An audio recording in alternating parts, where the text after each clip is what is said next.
Ma, ilang taon ka na? Ay, hindi pa ako. Ano bang birthday mo? July 29, Anong year?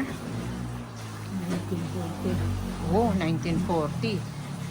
Ibig sabihin, mag-86 ka na ngayong July.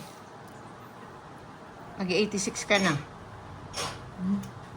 Alam mo ba na kapag umabot ka ng 100 years old, bibigyan ka ng gobyerno ng 100,000 pesos?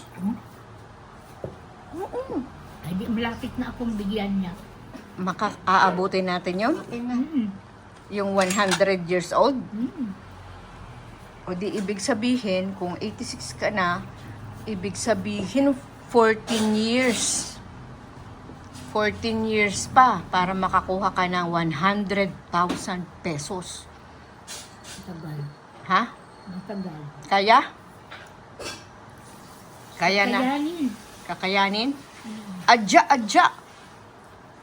Para makaya, anong gagawin mo? Ha? Para makaya mo, 100 years old, anong gagawin mo?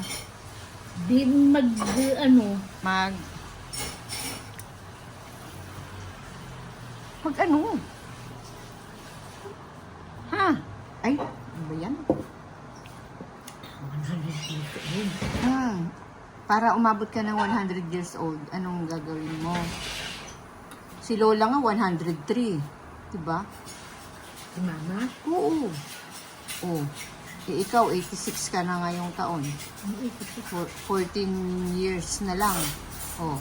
So, anong gagawin mo para umabot ka ng 100 years old?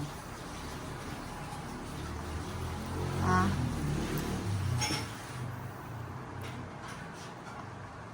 Titigil ka na sa matamis.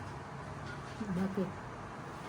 Siyempre, para hindi ka, hindi tumaas ang sugar mo. Ayaw mo na ng Akala matamis? ko mataas yung kailangan. Akala mo mataas ang sugar ang kailangan? Oh, close yun. Oh.